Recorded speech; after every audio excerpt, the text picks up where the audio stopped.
మీ business ఏదైనా మీ ఊర్లో promotion చేయాలంటే అది సుమన్ టీవీతోనే సాధ్యం. ఇప్పుడే సంప్రదించండి. ప్రసమంతో పాటు కర్నూలు జిల్లా పత్తికొండ మార్కెట్ యార్డ్ డైరెక్టర్, ఊరి పేరునే ఇంటి పేరుగా మార్చుకున్న కుమారి రంగా అలియాస్ దుగ్గలి రంగా మనతో ఉన్నారు.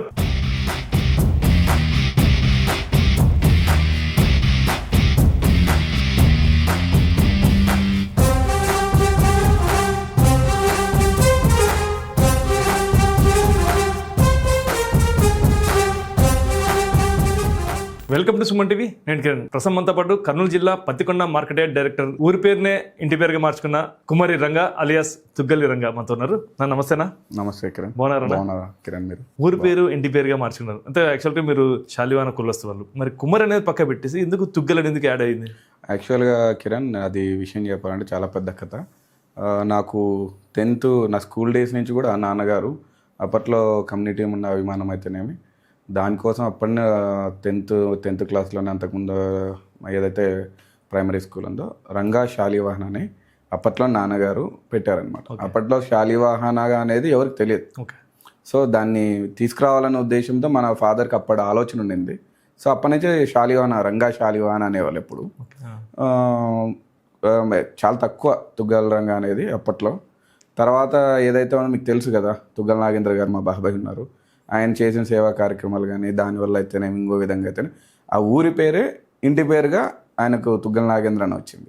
సో అలాగనే నెక్స్ట్ నేను ఫస్ట్ చిన్నప్పటి నుంచి కూడా ఆ 10thలో ఉన్నప్పటి నుంచి కూడా మాకున్న లోకల్లో నేపథ్యం అయితేనేమి, అక్కడ ఉన్న కొన్ని గొడవలుగా కారణం అయితేనేమి, ఇవన్నీ దీనివల్ల ఆయన తర్వాత నాకు కూడా చాలామంది తుగ్గల రంగా అనడం, అంటే ఎవరు ఏ రంగా అంటే తుగ్గల రంగా అని, ఈ విధంగా ఊరి పేరు ఇంటి పేరుగా మారిపోయింది. అంటే మొదటగా మీ బాబాయ్కి వచ్చిన పేరు, తర్వాత మీరు పెట్టుకున్నారా? యాక్చువల్గా ఫస్ట్ బాబాయ్ గారికి నేను పెట్టుకోయింది ఏం లేదు కిరణ్. ఇది చాలా మంది ఇప్పుడు మీ కుటుంబ సభ్యులకి అంతా తుగ్గలని చెప్పి యాడ్ చేసి ప్రజలు మొత్తం తుగ్గలి అట్లా ఎవరు ఇప్పుడు కిరణ్ అంటే ఏ కిరణ్ అంటే పలానా సుమన్ టీవీ కిరణ్, ఆ విధంగా తుగ్గల రంగా, తుగ్గల నాగేంద్ర, తుగ్గల రంగా అని ఇట్లా పేరు వచ్చింది. తుగ్గలి అంటే ఫ్యాక్షన్ ఏరియా అంటారు. అసలు మీ ఫాదర్కి అప్పట్లో శత్రువులు ఉన్నారు, ఏం స్టోరీ ఏంది తుగ్గలి? యాక్చువల్గా మా తాతగారు కుమార్ సుంకన్న గారు అని చెప్పేసి తుగ్గల మండలంలో పత్తికొండ తాలూకాలో అప్పట్లోనే ఫస్ట్ మనం తెలుగుదేశం పార్టీ పెట్టకముందు సిపిఐలో ఉండేవారు. అక్కడున్న ఎవరైతే అనగా మంచి అధికులు ఎవరైతే ఉన్నారో అగ్రకులస్తులు, అక్కడున్న ప్రజలని కొంచెం బాగా ఇబ్బంది పెట్టారు అప్పట్లో.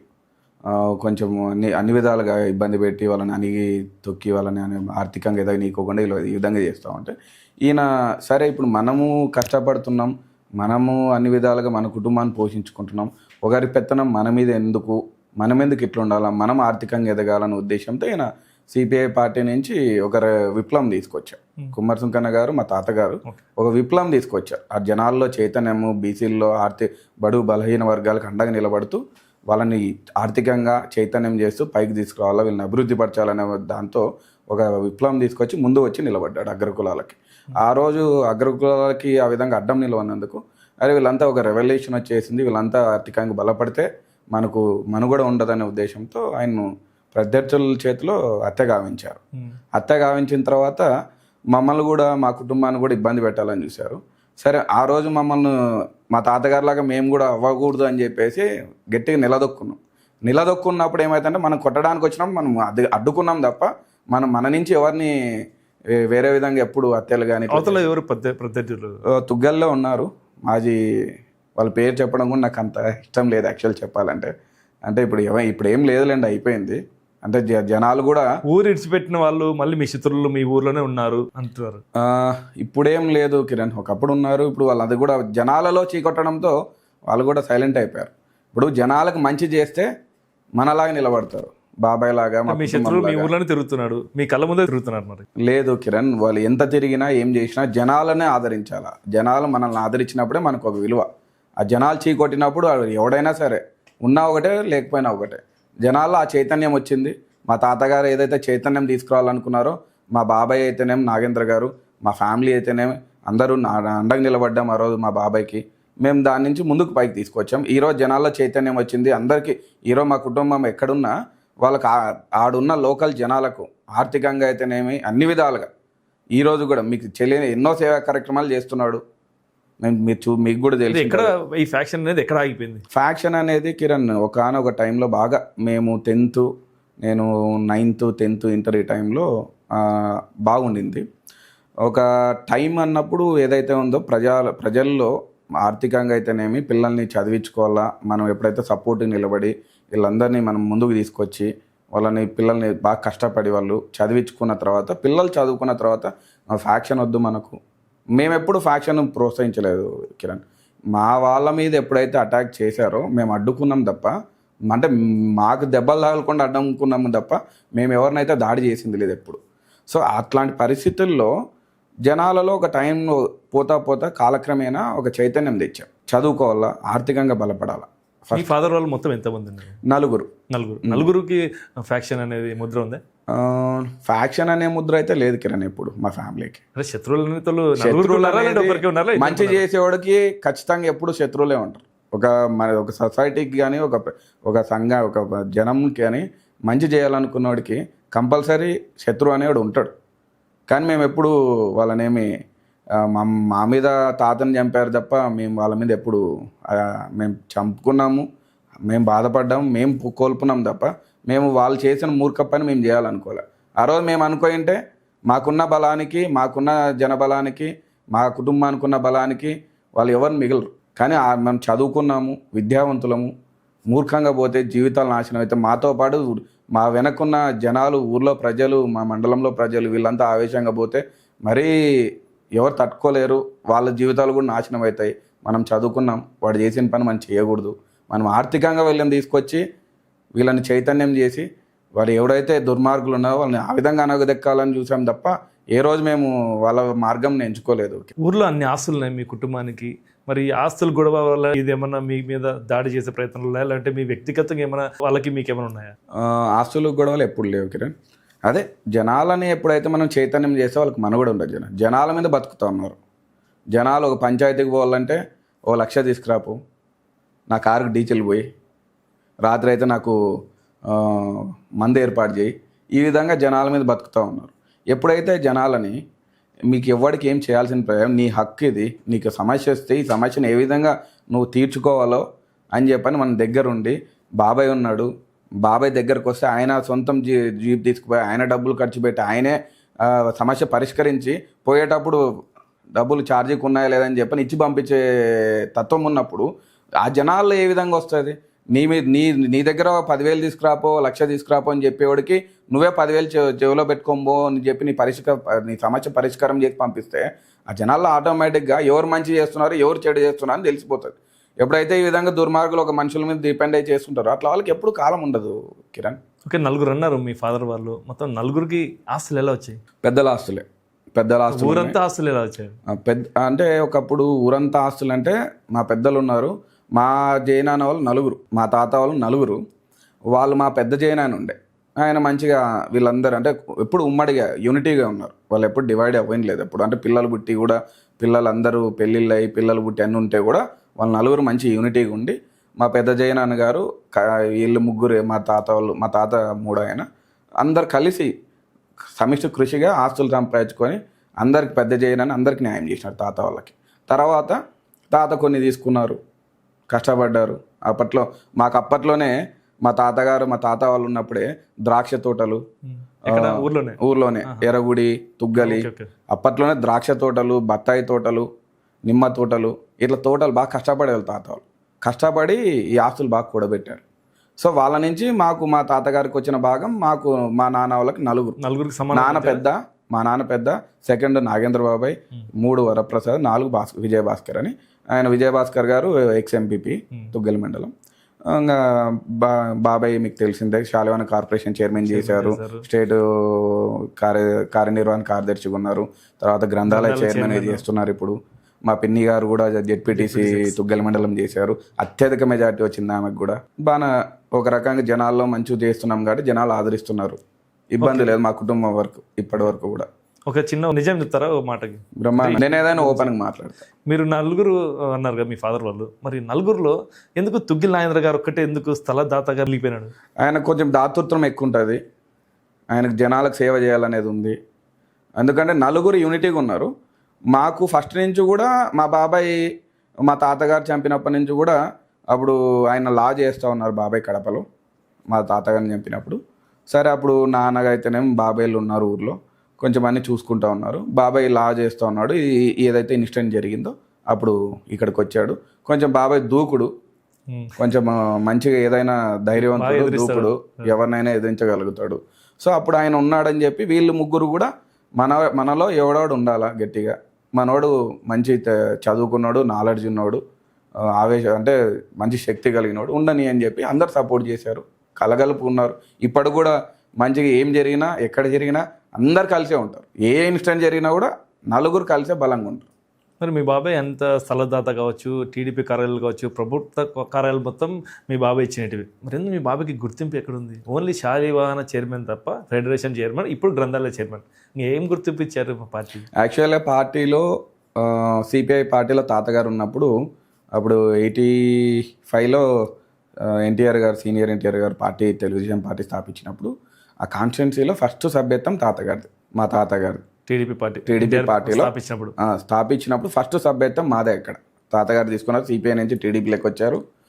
సిపిఐ బలహీనపడడం వల్ల ఎన్టీఆర్ గారి మీద ఉన్న అభిమానంతో ఆ రోజు పార్టీ పెడతాను ఫస్ట్ సభ్యత్వం తాతగారు తీసుకున్నారు. అప్పటి నుంచి కూడా అదే పార్టీలో కొనసాగుతూ ఉన్నాం. మా తాతగారు ఉన్నారు, తర్వాత మా నాన్నగారు ఉన్నారు. నాకు ఊహ తెలిసినప్పటి నుంచి కూడా పార్టీ కోసం కష్టపడుతున్నా, పార్టీ జెండా మోస్తున్నా, అసలైన కార్యకర్తగా ఎప్పుడు ఏ ఒడిదుడుకులు వచ్చినా తట్టుకున్నా. తుగ్గిలి మండలంలో మీ సపోర్ట్ లేకుండా ఎవరు కూడా గెలిచారు? ఆ మాట చెప్పాలంటే జనాల్లో మన మీద అభిమానం కావచ్చు, మనకున్న అంటే సేవాభావం, అంకితభావం వల్ల మన మీద ఉన్న గౌరవంతో ఆ విధంగా జనాల్లో ఉంది. వాస్తవం, నేనేం కాదనట్లేదు.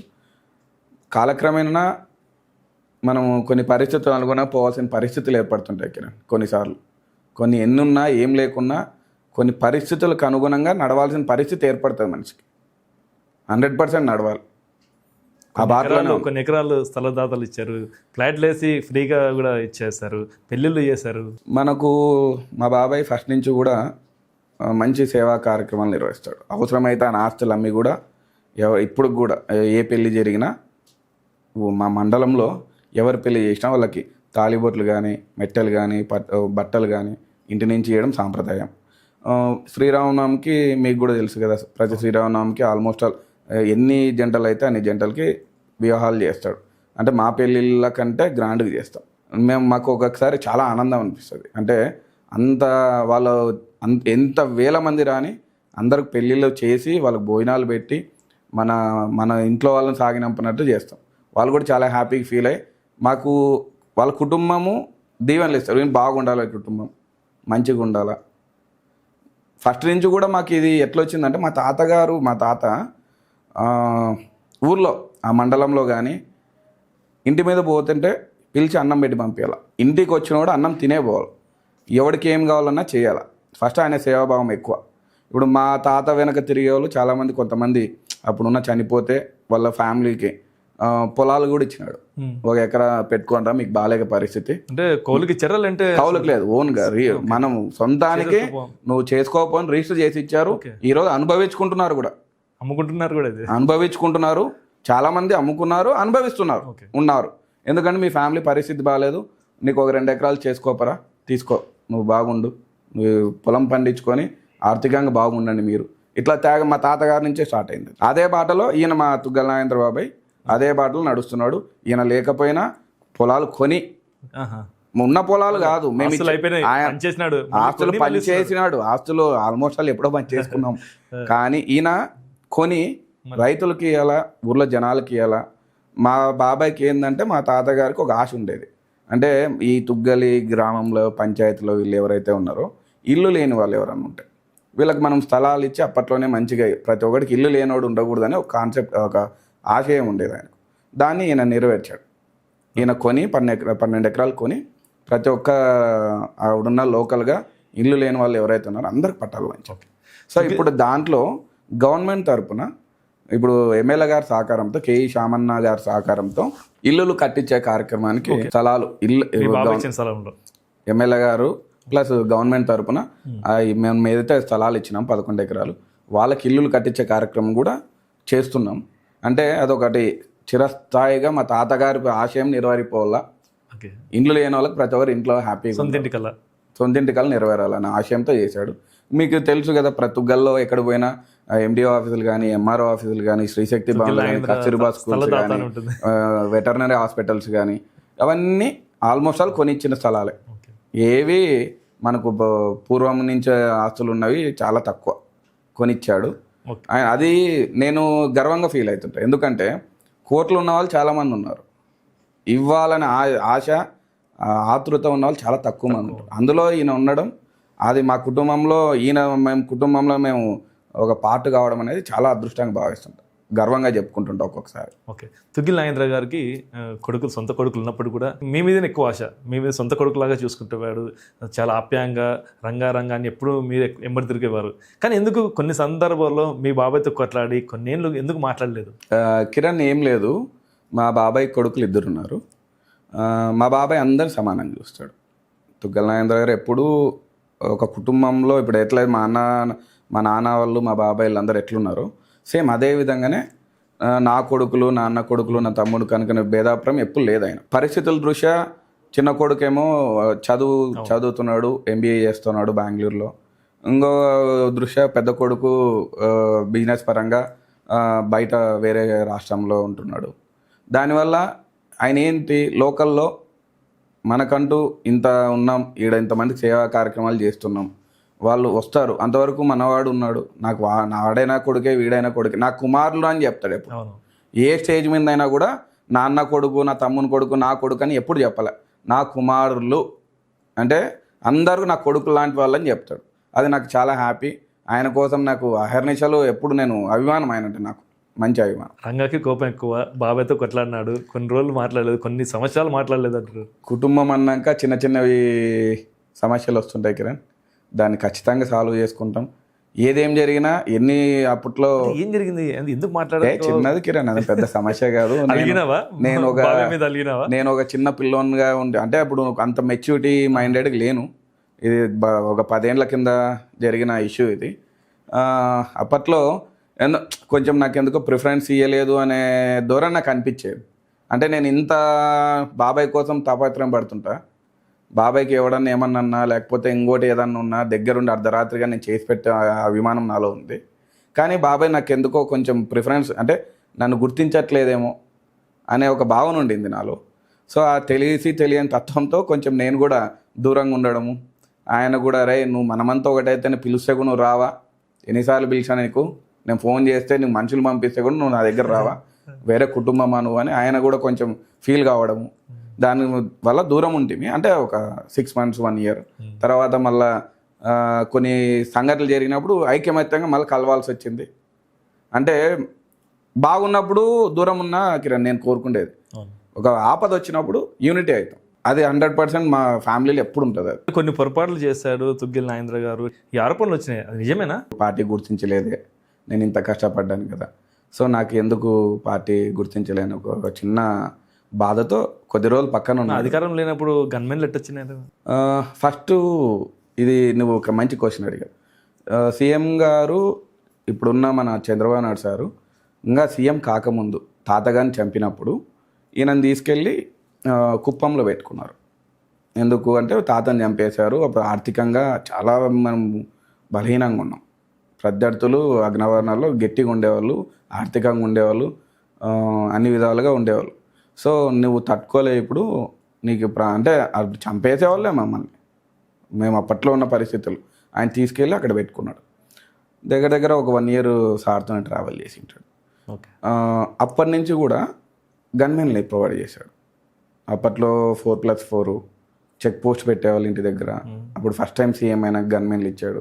అప్పటి నుంచి కూడా అదే ఇప్పుడు అప్పటి సార్ ఫస్ట్ సీఎం అయినప్పటి నుంచి ఇప్పటి వరకు 88 నుంచి కూడా ఇప్పటి వరకు గన్మెన్. ఇప్పుడు కూడా ఇంట్లో సీసీ కెమెరాలు పర్యవేక్షణ జరుగుతూనే ఉంది అంటారు, బెడ్రూమ్లో కూడా సీసీ కెమెరాలు చూస్తూనే ఉంటారు.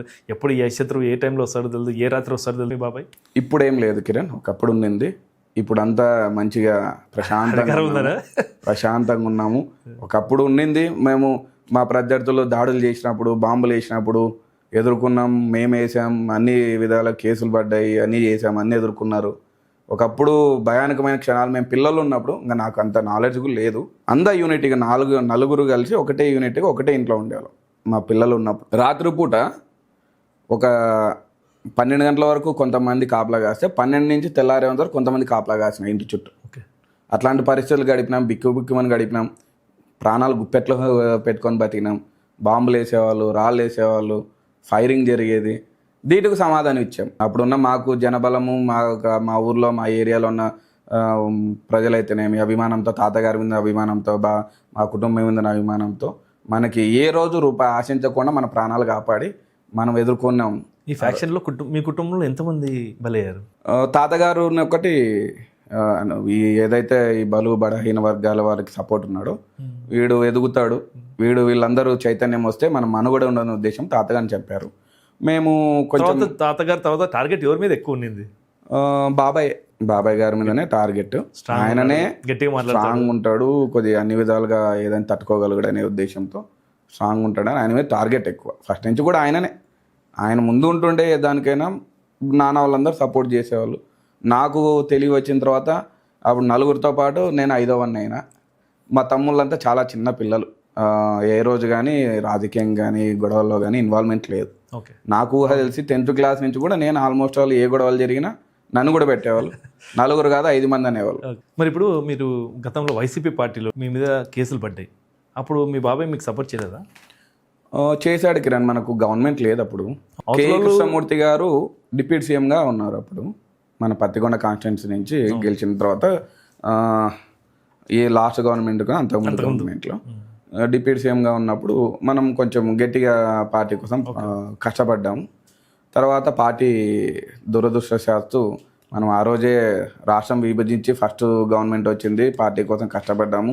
తర్వాత మళ్ళా గవర్నమెంట్ లేదు. తర్వాత ఆ 5 ఏళ్లలో కూడా బాగా పోరాటం చేసినప్పుడు వీళ్ళని ఎట్లయినా ఏ విధంగా దెబ్బతీయాలా. నెక్స్ట్ రాజకీయం. మీ బాబాయ్ టార్గెట్ కాకుండా మీరే ఎందుకు టార్గెట్ అయ్యారు? అంటే ఎప్పుడు అదే చెప్పేది లేదా, గట్టిగా కొంచెం బాబాయ్ కొంచెం అప్పుడు దూరం ఉండింటే ఈ పార్టీ పరిస్థితుల దృష్ట్యా మీరు చూసుకుపోతుంటే నేను అప్పుడు కొంచెం బాగా కష్టపడ్డాను పార్టీ కోసం. సో నా మీద అప్పుడు వీడు రాజకీయంగా ఎందుకు ఎదగాల, వీడిని ఎట్లయినా మనం అనగదొక్కాలన్న ఉద్దేశంతో అప్పుడున్న గత ఎమ్మెల్యే శ్రీదేవి నా మీద కేసులు పెట్టించింది. రాత్రి 10:30-12 గంటలకి సిఐ గారిని డిఎస్పీని పంపించి సెక్షన్లు ఎత్తికి మరీ కేసులు పెట్టిన రోజులు ఉన్నాయి నా మీద. ఆయన ఎప్పుడు తగ్గల. అట్లే కష్టపడ్డా.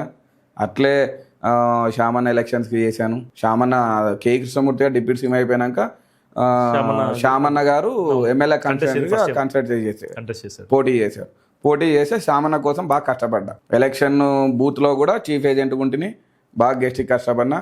అప్పుడు ఆమె ఎట్లా వచ్చేది, ఎలక్షన్ బూత్లో ఎవరో వస్తే నేను రెస్పెక్ట్ ఇలే. అవన్నీ దృష్టిలో పెట్టుకుంటారు కదా, రాజకీయం గట్టిగా ఎవరు కష్టపడ్డాడు ఏంటి అని. ఇప్పుడు నా పార్టీ నాకు ఇంపార్టెంట్. ఎప్పుడు నాకు ఊహ తెలిసినప్పటి నుంచి కూడా ఇదే పార్టీలో ఉన్నా. మాకు నరనరాల్లో తెలుగుదేశం సైలెంట్ అన్నాడు, నువ్వెందుకు సైలెంట్ కాలేదని. ఆయన సైలెంట్ ఏం కాలేదు, కొన్ని పరిస్థితుల వల్ల బాధతో పక్కన ఉన్నాడు కొద్ది రోజులు. అంటే నాకు ఈ పరిస్థితుల దృష్ట్యా బాధపడి పక్కన ఉన్నాడు. కానీ నేను అట్లనే పోతా ఉంటుంది. దాంతో నేను టార్గెట్ అయిపోయినా ఆ 5 ఏళ్లలో. ఇప్పుడు మీకు మార్కెటింగ్ డైరెక్టర్ రానికి ప్రధాన కారణం ఏంటి? 2 ఉన్నారు కిరణ్. నాకు వాస్తవం చెప్పాలంటే 2 కారణం. బాబాయ్, ఎమ్మెల్యే శామన్న గారు, తుగ్గల నాగేంద్ర బాబాయ్, శామన్న, వీళ్ళిద్దరి వల్లనే నాకు మార్కెట్ డైరెక్టర్ వచ్చింది. గతంలో కొన్ని సంవత్సరాల కిందట నుండి కేఈ ఫ్యామిలీకి తుగిల్ ఫ్యామిలీకి చాలా అనుబంధం ఎక్కువ. ఆ అనుబంధం కూడా ఇలాగే నాగేంద్రన్నకి కేఈ వాళ్ళ ఫ్యామిలీకి సేమ్, అలాగే కేఈ వారసుడు కే శ్యాంబాబుకి మీకు అదే బంధము అనుకోవచ్చా? 100% ఉంది. దాంట్లో ఎటువంటి సందేహమే లేదు కిరణ్. అన్న నాకు శామన్న గారు చాలా ఆప్తుడు, పర్సనల్గా చాలా మంచి వ్యక్తి.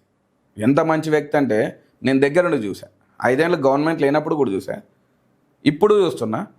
అధికారం లేదు అని ఒకలాగా లేడు, అధికారం పోయి ఎమ్మెల్యే అయినా ఒకలాగా లేడు, ఎప్పుడు ఒకటేలాగా ఉంటాడు. అంటే శామన్న కోపం ఎక్కువ అంటారు, ఎందుకు కోపం ఎక్కువనేనా? ఏం లేదు కిరణ్, అది బయట అనుకుంటుంటారు. కానీ ఆయన చాలా శాంతపరుడు. ఏ రోజే కానీ కోపం అనే పదం అంటే బయట ఎక్కడ చూపిడు. జనాలు ఎవరు వచ్చినా ఓపిక చెప్తాడు. నాకు ఫస్ట్ నుంచి కూడా ఆయన వ్యక్తిగతంగా చాలా అభిమానం. చాలా మంచి వ్యక్తి, ఒక అన్నలాగా భావిస్తా. కుటుంబం ఎట్లా అంటే వాళ్ళ తాతగారు కేఈ మాదన్న గారు పెద్ద ఆయన ఉంటారు. అప్పుడు తాతగారికి మా తాతగారు కేఈ మాదన్న గారు తాతగారికి బాగా సంబంధం ఉండేది. వాళ్ళ ఒక టైంలో అన్ని విధాలుగా బాగుండేవారు. సుంకన్న అని చెప్పని అభిమానం మాదన్న గారికి. వాళ్ళకి అట్లే ఎంతో మా అప్పటి నుంచి కూడా కేఈ ఫ్యామిలీకి మా ఫ్యామిలీకి చాలా క్లోజ్నెస్. ఓకే, ఎప్పటి నుంచి అట్లా కొనసాగుతూ ఉంది. తరాలు మారినాయి, వారసులు మారినాం, కానీ ఆ బంధం పోలేదు. ఓకే. అధిష్టానం దగ్గర మీ పేరు ఎలా ఉంది?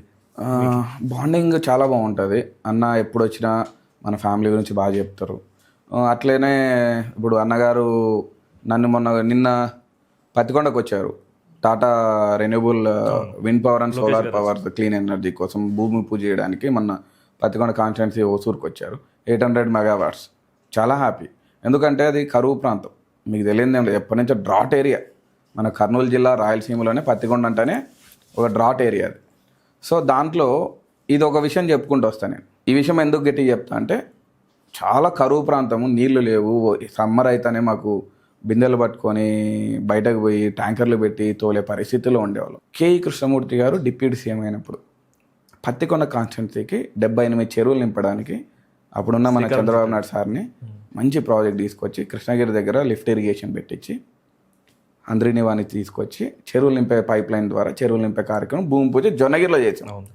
ఆ ప్రాజెక్ట్ తీసుకురావడానికి ఆయన ఎంత కృషి చేశాడంటే చాలా కృషి చేశాడు. పెద్ద ఆయన కేఈ కృష్ణమూర్తి గారు. అది 70% ఆయన హయాంలో కంప్లీట్ చేయగలిగాం.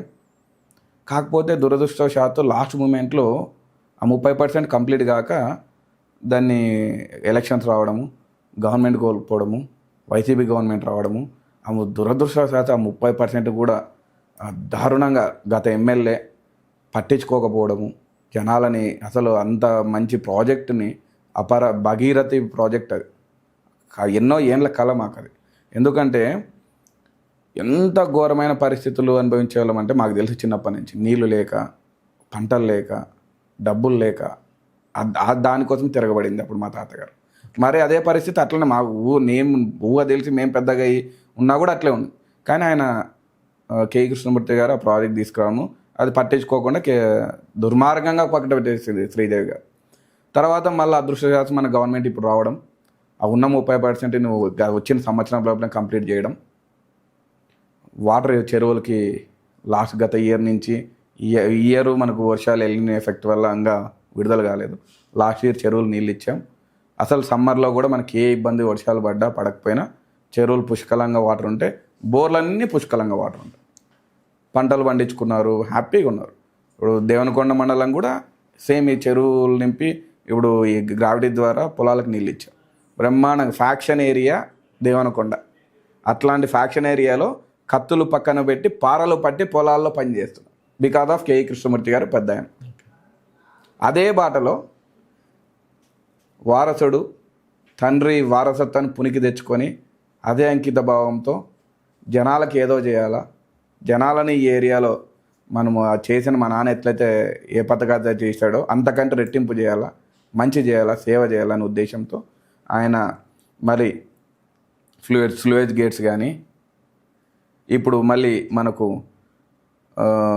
ఈ గ్రావిటీ ద్వారా నీళ్లు తుగ్గలి మండలం, పత్తికొండ మండలం, మధ్యకేర మండలానికి గ్రావిటీ ద్వారా పొలాలకు నీళ్ళు అనే ప్రాజెక్టు ప్రపోజల్ పెట్టాడు. ఆల్మోస్ట్ ఆల్ అది సీఎం గారు అప్రూవ్ చేసే స్టేజ్ అయ్యింది.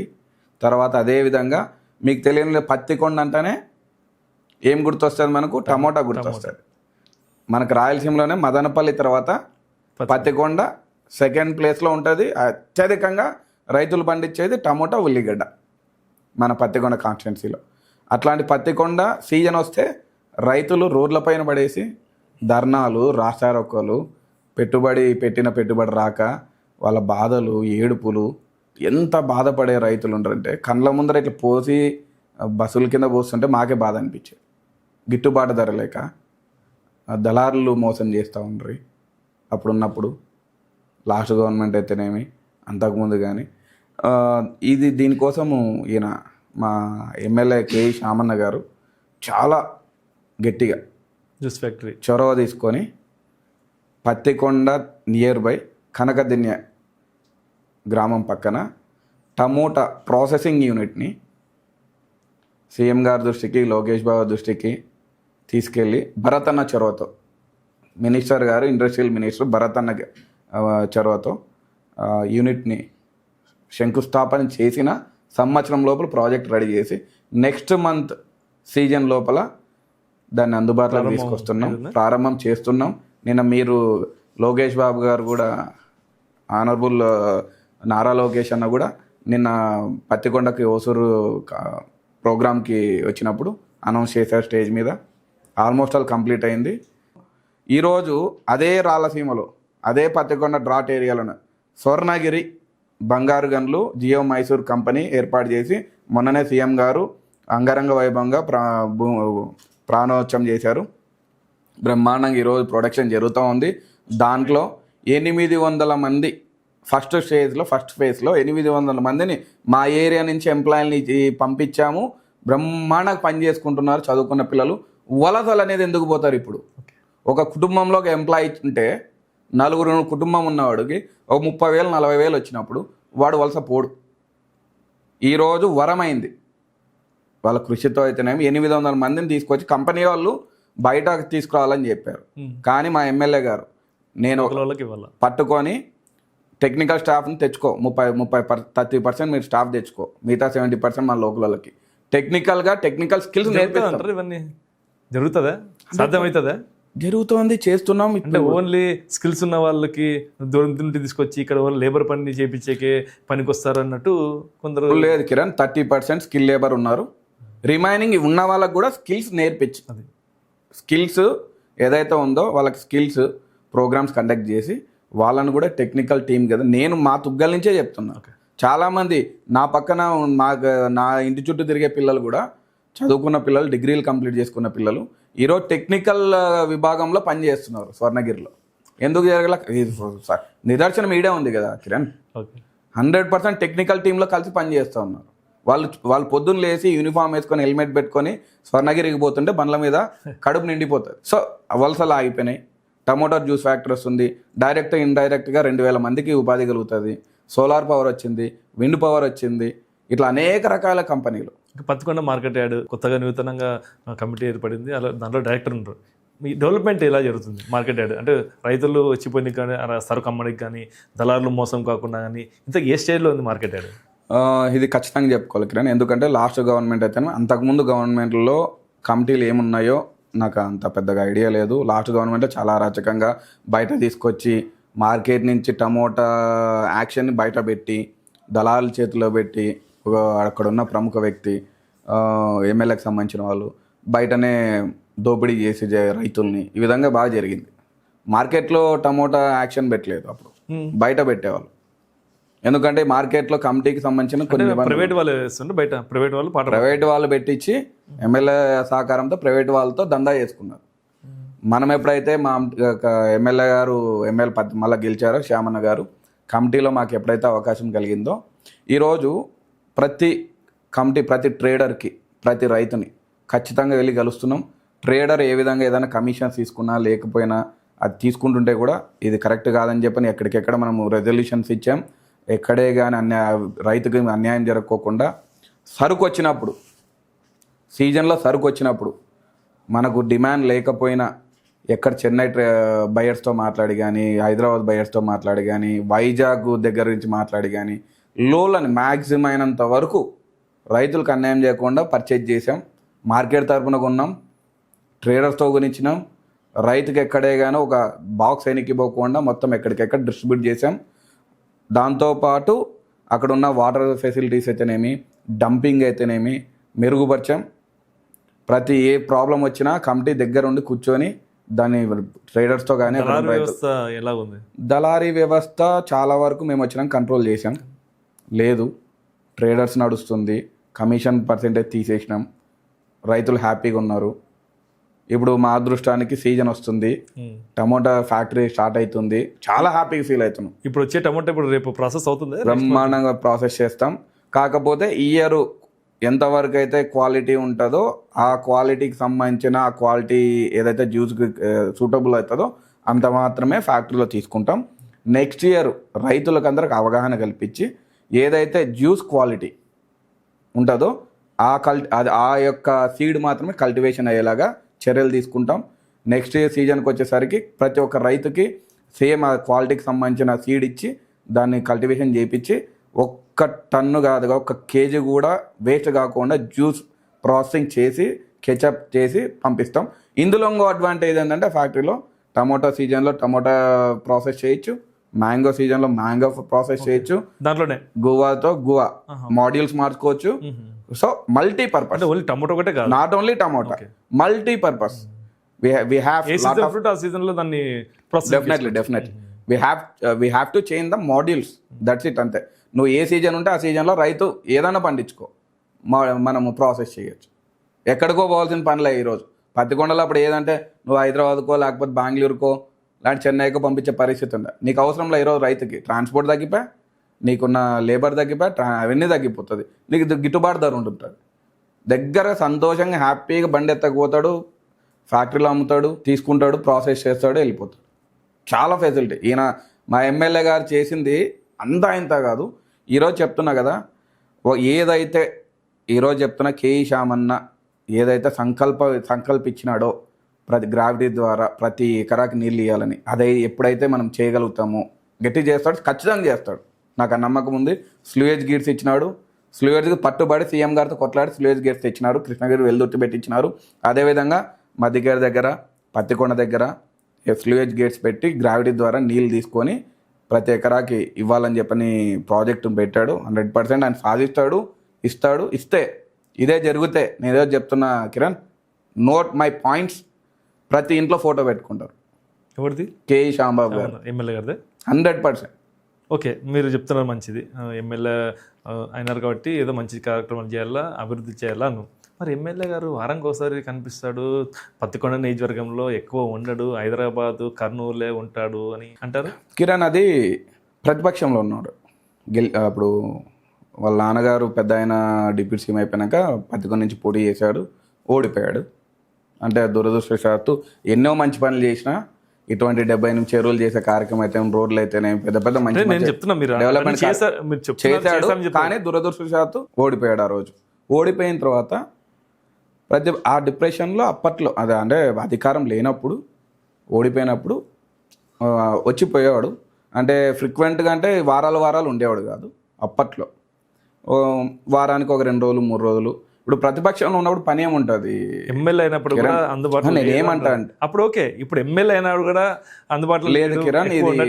ఇది ఏమంటారు ఎమ్మెల్యే అంటే పత్తికొండలో ఉండాలి కదా. ఒకసారి చెప్తే 10 సార్లు చెప్తే అబద్ధం కూడా నిజం అనిపిస్తుంది చూడు.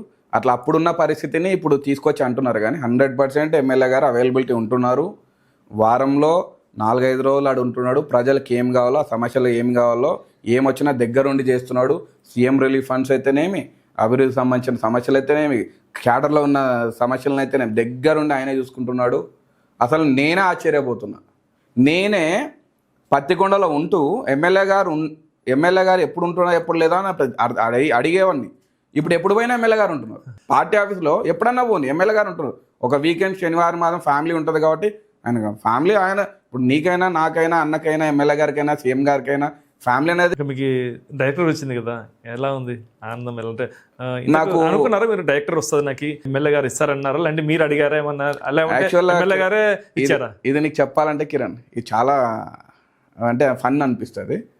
నేను లాస్ట్ గవర్నమెంట్లో బాగా కష్టపడ్డా కిరణ్. ఎందుకంటే ఫ్యామిలీ భయపడిపోయింది, నా మిస్సెస్ భయపడిపోయినారు. ఎందుకు మనకి ఇవన్నీ కేసులు పెట్టుకోవడము, ఈ గొడవలు, వాడిని రావడం వీని రావడం, పొలిటికల్గా గొడవలు అంటే తెలుసు కదా. నాకు మా మిస్సెస్కి వాళ్ళ నాన్న ఎంప్లాయీ, మా మిస్సెస్ కూడా ఎంప్లాయీ, స్టేట్ బ్యాంక్ ఎంప్లాయీ, మా బామర్ది కూడా ఎంప్లాయీ. వాళ్ళంతా ఫ్యామిలీ అంతా ఎంప్లాయీస్. ఫ్యాక్షన్ కానీ గొడవలు కానీ సంబంధం లేదు. వాళ్ళ దూరం డిఫరెంట్. వాళ్ళ వే ఆఫ్ థింకింగ్, మా వే ఆఫ్ థింకింగ్ డిఫరెంట్. మేము జనాల కోసము సేవ చేస్తున్నాము, సమస్యలు తెచ్చుకుంటున్నాము, పోరాడుతున్నాం, గొడవ పడుతున్నాం, చేస్తున్నాం. వీళ్ళది ఏంటంటే వాళ్ళ ఫ్యామిలీ వరకు వాళ్ళు వచ్చిన కొత్తలో ఇవన్నీ చూసి కొంచెం భయపడిపోయినారు. ఈ గొడవలు ఏంటి, ఫ్యాక్షన్ ఉంది, ఎట్లా ఇచ్చారు నీకు ఈ పిల్లల్ని? ఫ్యాక్షన్ అప్పుడు నేను నా పెళ్లి టైంకి లేదు ఫ్యాక్షన్ లేదు. ఒకప్పుడు ఉండింది, తెలుసా వాళ్ళకి ఫ్యాక్షన్ ఉంది గతంలో అని? యాక్చువల్ చెప్పాలంటే గతంలో ఉంది అని తెలుసు, కానీ ఇంతగా ఈ రేంజ్ లో ఉందని తెలియదు. తెలిసింటే మోస్ట్లీ ఇయర్ కిరణ్ 100%. సరే, తర్వాత లాస్ట్ గవర్నమెంట్లు బాగా భయపడారు. ఎందుకు రాజకీయాలు వద్దు మనకు, మన లైఫ్ మనకు ఇంట్లో ఆస్తులు వాళ్ళు ఉన్నాయి. చెప్పారా? నా భార్య ఓకే. వద్దు మనకు ఆస్తులు ఉన్నాయి, ఎన్ని ఉన్నాయి, మనం ఎందుకు ఇంత కష్టపడాలా, వద్దు అని చెప్పంటే లేదు చేయాలా, ఇవన్నీ తట్టుకుంటేనే మనం రేపొద్దున 10 మందికి మంచి చేయగలుగుతాం. నేను గట్టి ఇవన్నీ తట్టుకుంటే నేను భయపడి వెళ్ళిపోతే ఇన్నేళ్ళు నా కుటుంబము, బాబాయ్ అయితేనేమి, తాతగారు అయితేనేమి, నాన్న వాళ్ళు అయితేనేమి, ఇంతమంది కష్టపడి ఈరోజు నేను అంత అట్లాంటి ఫ్యామిలీలో ఉండి, మా తాతగారు అంత ధైర్యవంతుడు, అట్లాంటి ఫ్యామిలీ మా బాబాయ్లు మా నాన్న వాళ్ళు ఇంత ధైర్యవంతులు పెట్టుకొని అట్లా ఫ్యామిలీ బతికి నేను ఈరోజు పక్కకు పోతే నేను నా ఇంత పిరికి పని దేవుడు ఉండడు, రేపొద్దున 10 మందికి సేవ కూడా చేయలేను. నేను ఖచ్చితంగా ఉంటా, ఎదుర్కొంటా, రేపొద్దున మంచి టైం వస్తుంది, వచ్చినప్పుడు అందరికి నేను నాకు చేతనైనంతవరకు మనం సాయం చేయాలి. ఈరోజు నేను అధికారం వచ్చింది, నేను ఏ పదవిని ఎక్స్పెక్ట్ చేయాలి. ఓపెన్ చెప్తున్నా నీకు, నాకు పదవి వస్తా అని నేను అడగలేదు, ఎమ్మెల్యే గారిని అడగలేదు, బాబాయ్ని అడగలేదు. వన్ ఫైన్ డే ఎమ్మెల్యే గారు బాబాయ్ కూర్చున్నప్పుడు పదవులు ఏదైతే తుగ్గల మండలానికి సంబంధించిన పదవులు నామినేటెడ్ పోస్టులు ఉన్నాయి, మళ్ళీ ఎట్లా చేస్తే బాగుంటుంది, ఎవరు చేస్తే బాగుంటుంది అని ఎమ్మెల్యే గారు బాబాయ్ని అడిగినప్పుడు సరే తుగ్గల మండలంలో కావాల్సినవన్నీ పేర్లు ఇస్తూ మా వాడు రంగాగాడికి కూడా ఇస్తాము, మీరు ఏమంటారు బాబు అంటే, అన్న అట్లే ఉందన్న బ్రహ్మాండంగా ఇచ్చాను, రంగాకి ఇబ్బంది ఏముందన్న, కష్టపడినాడు కదా, ఖచ్చితంగా 100% ఆ పేరు అందరికన్నా ఫస్ట్ ఆ పేరుకి ఇద్దాం అన్న ముందు అని చెప్పి ఆయన అనడం చాలా సంతోషం. ప్రపోజల్ బాబాయ్ పెట్టాడు, ఎమ్మెల్యే గారు ఒప్పుకున్నారు. నేను అందుకే చెప్పా ఫస్ట్లో ఇద్దరు కారణం ఇది అని. నాకు పేరు రాసింది కూడా తెలియదు కిరణ్, అదే నాకు తెలియదు. కాకపోతే డైరెక్టర్ ఎందుకు అనేది ఒకటి అనిపించింది, ఏదో వైస్ చైర్మన్ అట్లా ఉంటే బాగుండేదని అడిగాం. నెక్స్ట్ దేవుడు కరుణించి అవకాశం వస్తే ఏదో ఒక రోజు, నాకు నమ్మకం ఉంది, పార్టీ కోసం కష్టపడతా, జనాల కోసం కష్టపడతాం, మా కుటుంబం ఎమ్మెల్యే కోసం కష్టపడతాం, ఏదో రోజు అనుకున్న టార్గెట్ అనుకున్న టైంకి వస్తుంది. వచ్చినా చేస్తా, రాకపోయినా చేస్తా. పదవుల కోసం ఎప్పుడు ఆశించలేదు, వచ్చినా సంతోషమే, రాకపోయినా సంతోషం. ఓకే, చివరిగా చెప్పండి, తుగ్గల రంగా ఏమేంటి, డ్రీమ్ ఏంటి, అంటే మీ గోల్ ఏంటి? నా గోల్ ఏం లేదు కిరణ్, సాధ్యమైనంత వరకు పార్టీలో కష్టపడాలా, పార్టీకి మంచి చేయాలా, నాకు మంచి జరిగినప్పుడు జనాలకు నేను మంచి చేయాలి. ఇప్పుడు నాకు చేతనైనంత వరకు నేను ఎవరికి ఏం కావాలన్నా, ఎవరేం ఫోన్ చేసినా, ఎవరికే ప్రాబ్లం వచ్చినా, నాకున్న స్థాయికి, నాకున్న తగ్గ నా పరిధిలో నేను చేయాల్సింది 100% చేస్తా. మా ఊర్లో ప్రజలైతేనేమి, పత్తికొండ వద్ద సంబంధించిన ఫ్రెండ్స్ అయితేనేమి, పత్తికొండ మండలం కానీ, నేను పత్తికొండలో ఉంటాను కాబట్టి ఇప్పుడు పత్తికొండలో కూడా నాకు పత్తికొండ కాన్స్టిట్యూన్సీలో కూడా మంచి పరిచయాలు ఉన్నాయి. ఎవరికి ఏ సమస్య వచ్చినా అన్న దగ్గరికి పోలేనివి, బాబాయ్ దగ్గరికి పోలేనివి, కొన్ని చిన్న చిన్నవి ఏవైతే ఉన్నాయో అందరు నా దృష్టికి తెచ్చిన పనులు నేను దగ్గరుండి చేస్తున్నా. అదే కాక నా ఫ్రెండ్ సర్కిల్ ఎక్కడన్నా ఉన్నాయి, ఏపీ అండ్ తెలంగాణలో, వాళ్ళకి ఏది కావాలని అడుగుతారు. నాకు మాక్సిమం నాకు చేతనైన పని నేను చేసి పెడతాను. ఓకేనా? Okay, thank you so much మీ అభిమానం. ఇదండి ఇవాళ ఇంటర్వ్యూ. మరో ఇంటర్వ్యూలో మళ్ళీ కలుద్దాం. చూస్తూనే ఉండండి Suman TV. Thank you very much.